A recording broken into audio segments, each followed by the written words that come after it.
remember to start with the environment. Make sure that you do, in fact, have psychological safety on the team, that people are willing and able to make mistakes and to correct and to learn and to be better.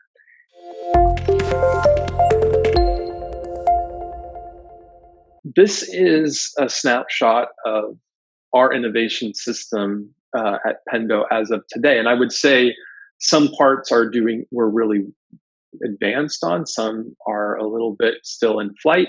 And we're constantly testing ourselves and talking about process and talking about tools. And again, being intentional about everything that we do.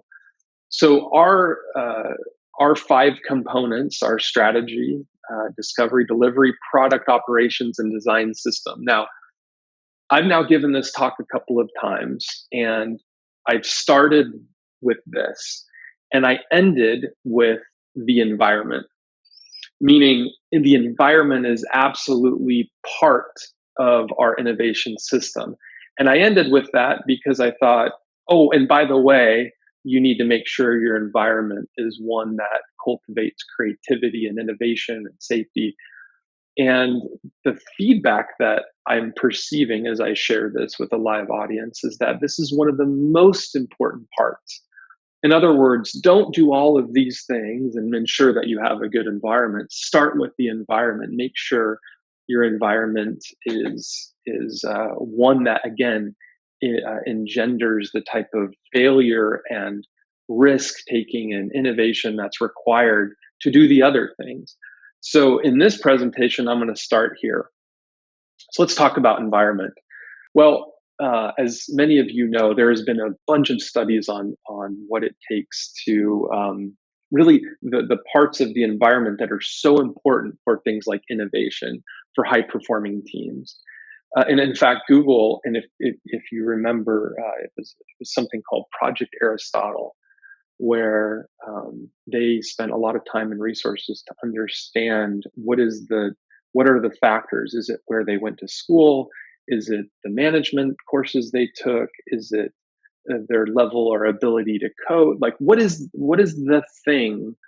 Is there a silver bullet when it comes to high performing teams? And what they found is that the most important thing is, in fact, psychological safety. And what is psychological safety? We're going to talk about this, and I'll give you some of my examples, but it's something you should read and study about and ask yourselves, do we feel like it's okay to make mistakes? Do we feel like it's okay to be ourselves, to bring our full selves to work? Is it okay to make mistakes? What happens when I bring up ideas? Are they shot down? Are they built upon? What is that? So like I said, start there before any of the other ones. Now I'm going to jump into some of the other ones. Some of them I'm going to go in more detail than others. I think the idea for this is just to give you a flavor of how I'm thinking about our system, how I'm continuing to evolve it, so you can reflect with your team to understand what types of changes or experiments that you want to run in order to create a high-performing team. We're going to start here with strategy. And the way I think about strategy is, this is, at least in my mind, this is one of the best ways to build trust. It's connecting the dots between kind of your mission all the way down to each product team. To be truly empowered, you really have to be able to understand and be able to connect what you're doing to the ultimate mission. And so I kind of think of this as the alignment triangle for each of the empowered product teams. They have to understand, as you kind of break it down, we have a mission at the company level. We have something at Pendo called winning moves and annual initiatives. Winning moves tend to be 3 to 5 years out. These are things that will hopefully double our revenue or have multiple impacts in terms of multiples, not just incremental. And then annual initiatives, what we're focused on being great at and improving this year. And then that breaks down the product priorities, think roadmap, and then into team OKRs. In other words, I'm a empowered product team, and I understand the annual initiatives. I understand my roadmap and how they connect to that, and how ultimately they connect to the mission. So this is a good way of building trust with the team. In other words, if I'm clear about what this is all for, why this all matters, they will have a bit more sense of connectivity and trust with the bigger mission, with the company. So super important that there's this alignment. Again, not going to go too deep into strategy. We could spend the whole time on that, but want to jump into discovery, which is really this idea of developing new insights that lead to roadmap prioritization. They lead to innovation. They lead to experimentation. So discovery is, of course, super critical. Most critical, in other words, the thing that's more important that people often skip, and it's the debrief. And so I want to talk about what the debrief is.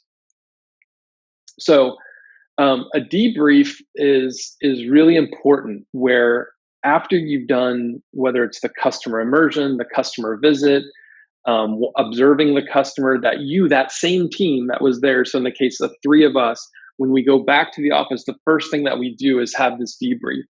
And we talk about whether it's going over the low fidelity prototypes that we shared, whether it's doing some empathy mapping, which if you don't know what that is, please Google it. It can really help in the debrief process. But I also like to keep it relatively simple, which is I ask two questions and then we start to go from there, which is, what pain did you see?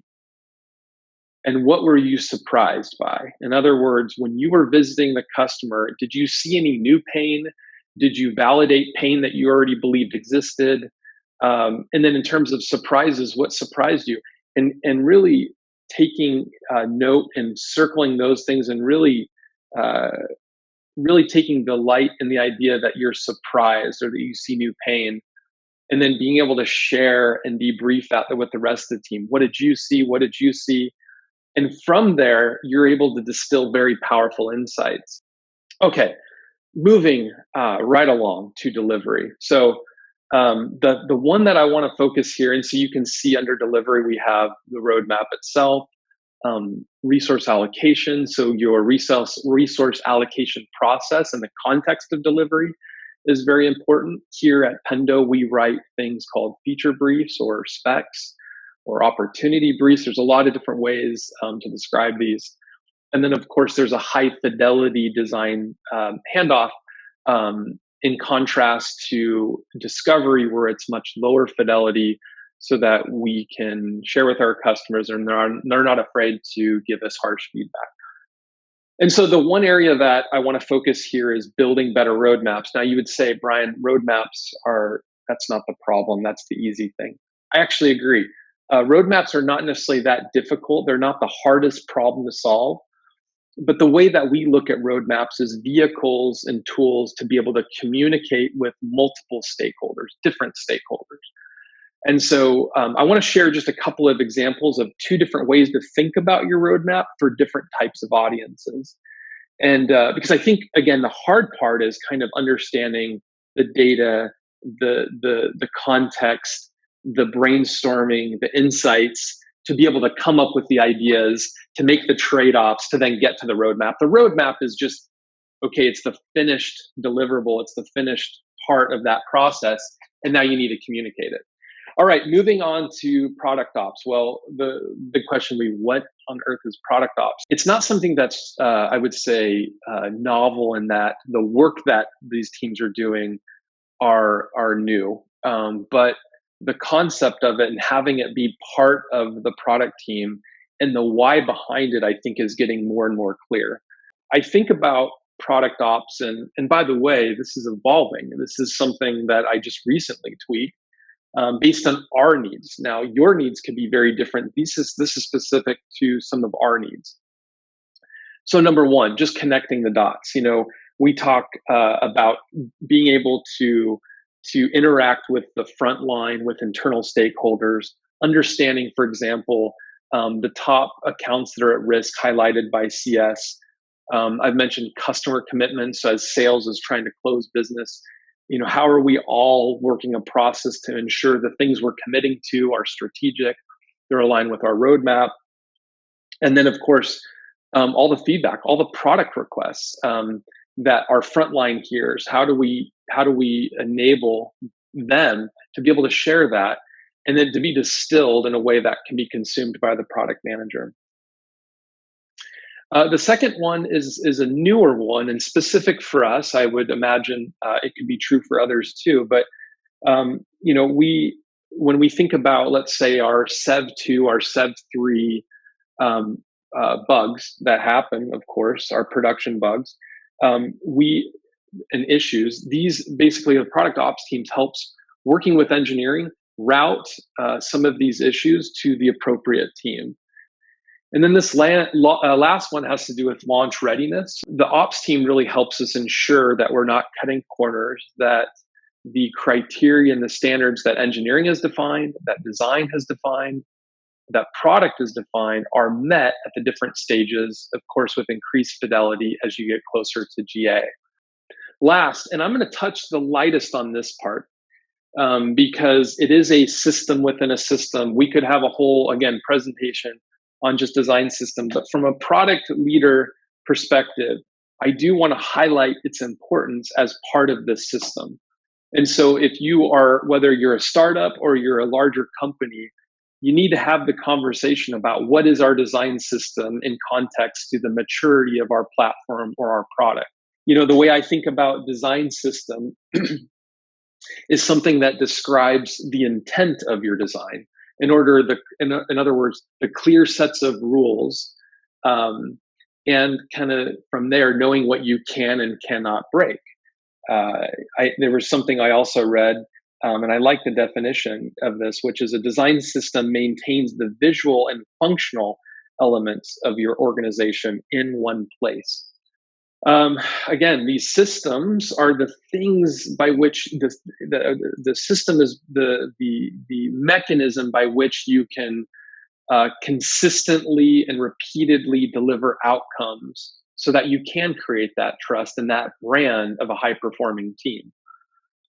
The way you can do it through these design systems, this is our evolving point of view on our design system that works for us in our state. But remember to start with the environment. Make sure that you do in fact have psychological safety on the team, that people are willing and able to make mistakes and to correct and to learn and to be better.